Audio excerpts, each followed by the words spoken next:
Autant, Trump continue de dicter l'agenda du sommet avec ses critiques. Donald Trump a renouvelé jeudi ses critiques contre l'Allemagne et son exigence d'un doublement des dépenses consacrées à la défense, au deuxième jour d'un sommet de l'OTAN à Bruxelles.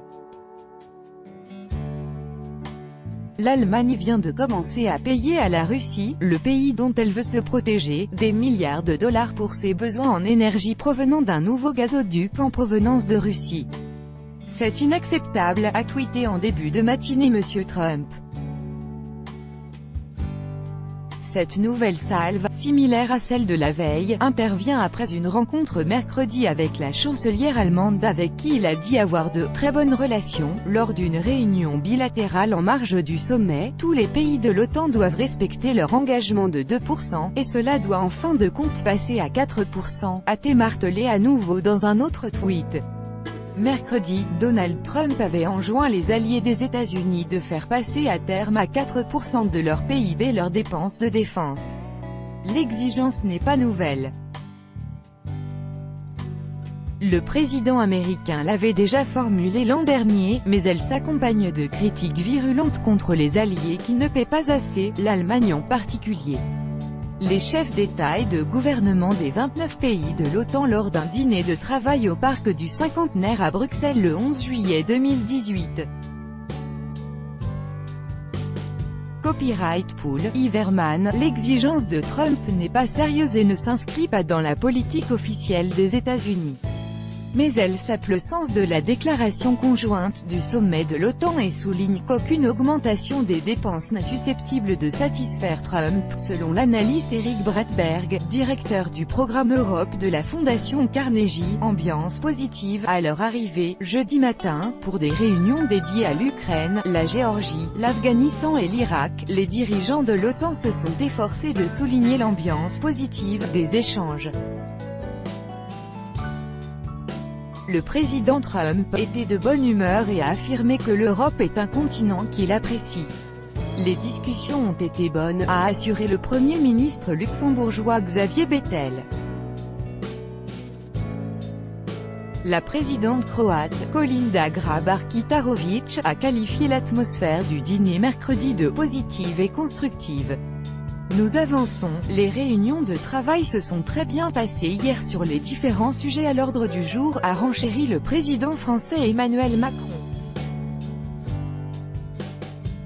Emmanuel Macron et Donald Trump arrivent au sommet de l'OTAN à Bruxelles, le 11 juillet 2018. Copyright Pool, Tatiana ZENKOVICH. Nous allons poursuivre ce matin les travaux dans une atmosphère beaucoup plus apaisée qu'on ne le dit et avec une volonté de tenir l'unité de l'OTAN, la modernisation de ses instances, la réaction aux nouvelles menaces comme l'OTAN a su le faire ces dernières années. Donc, du calme, de la rigueur, c'est ce que nous devons à nos forces armées, a-t-il ajouté. Au menu de la journée, une réunion de Conseil de l'Atlantique Nord avec la Géorgie et l'Ukraine, et une rencontre avec les nations partenaires de l'opération « Soutien résolu » de l'OTAN en Afghanistan. Arrivé très remonté mercredi à Bruxelles, Donald Trump avait ouvert les hostilités en s'en prenant avec une virulence inédite à Berlin. L'Allemagne est complètement contrôlée par la Russie, elle est prisonnière de la Russie, avait-il lancé dans une tirade d'une rare dureté dans ce genre de rendez-vous entre alliés. Il a ensuite insisté pour que les alliés respectent l'engagement pris en 2014 de consacrer 2% de leur produit intérieur brut à la défense en 2024 puis leur a demandé de porter ces dépenses à 4% de leur PIB. Le secrétaire général de l'OTAN Jens Stoltenberg a éludé le sujet au cours de sa conférence de presse à la fin de la journée.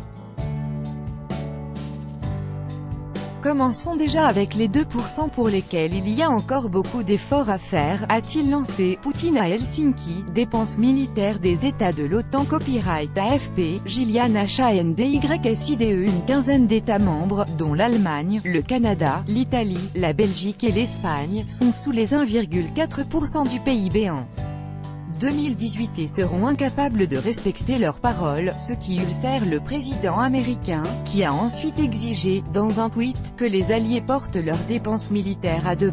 IMMEDIATEMENT.